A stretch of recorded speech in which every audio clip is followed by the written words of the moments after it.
Day 2 పూజ అండి. First day వచ్చి మనం సంకల్పం తీసుకున్నాం కదా, అంటే క్షమాపణ శుద్ధి. దాని ద్వారా పితృదోషం, నాగదోషం, గత జన్మలు తెలిసి తెలియక చేసిన పాపాలు ఏదైనా ఉంటే క్షమాపణ కోరుకుంటూ హోమం పూజలు జరుగుతాయండి.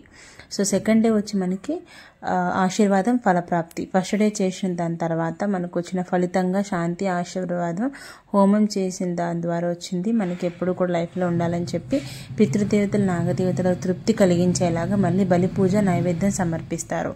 ఇది అయిపోయిన తర్వాత మళ్ళీ వాళ్ళు మనకి ప్రసాదం ఇస్తారండి. ఆ ప్రసాదం తీసుకొని మనం ఇంటికి వెళ్ళొచ్చు.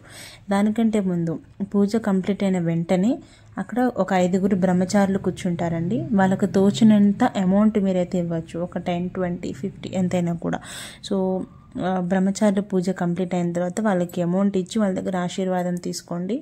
సో బయటికి యాగశాల బయటనే మనకి ఆవుల్ని తీసుకొస్తారు. ఆవులకి దానం చేసి మనం వాళ్ళ దగ్గర ఆశీస్సులు తీసుకోవచ్చు. సో సెకండ్ డే మెయిన్ పూజ ఏంటి అంటే అష్టనాగుల్ని ఆహ్వానించి అష్టనాగులకి మన ద్వారా పిండ ప్రదానం చేపిస్తారండి.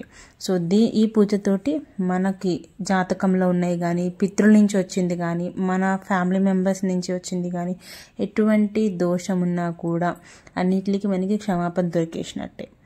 సో ఈ ఒక్క పూజతోటి మనకి అన్ని ఒక్క దోషాలకి చెక్ పాయింట్ అండి ఇది. దాన్నే సర్ప సంస్కార పూజ అనేది 2 డేస్లో మనకి పూజ జరిపించారు. సో మనం ఆవు దగ్గర నుంచి ఆశీర్వాదం తీసుకున్న తర్వాత డైరెక్ట్గా మెయిన్ గుడికి వెళ్ళొచ్చు. మెయిన్ గుడికి వెళ్ళి దర్శనం కూడా చేసుకోవచ్చు.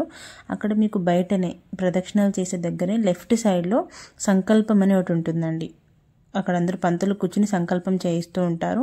మీరు ఏం చేయాలంటే సేమ్ పూజ టికెట్ పైనే పంతుల దగ్గరికి వెళ్ళి సంకల్పం చేయించుకున్న తర్వాత దర్శనం చేసేసుకోండి. దాని పక్కనే మీకు కావాలంటే అశ్లేష బలి పూజ కూడా జరుగుతూ ఉంటుంది. అదొక 1 అవర్ ఉంటుందండి. టికెట్ వచ్చి 400 to 500 బిట్వీన్లో ఉంటుంది.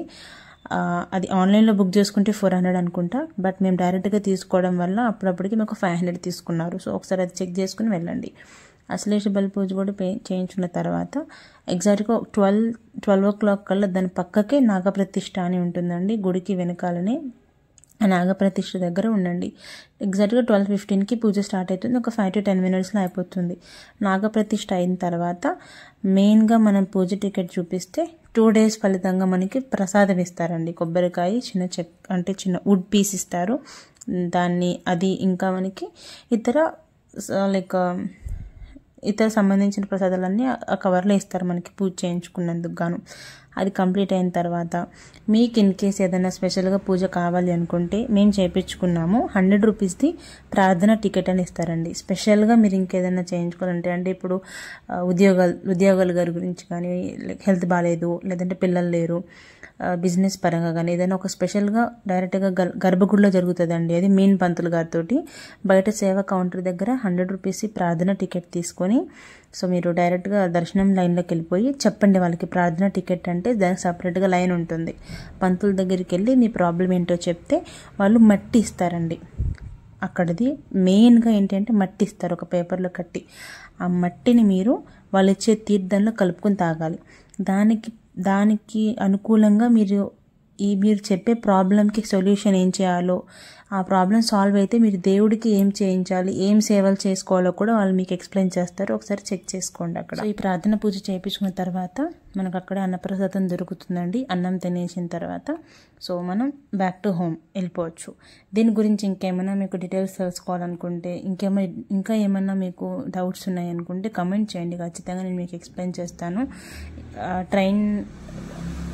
తర్వాత మీకు ఒకవేళ ట్రైన్ గురించి అంటే మీరు ఎక్కడి నుంచి స్టార్ట్ అవుతున్నారో ట్రైన్స్ తెలియదు మీకు చెక్ చేసుకోవడం అంటే కూడా చెప్పినా నేను మీకు చూసి కమెంట్లో మెన్షన్ చేస్తాను.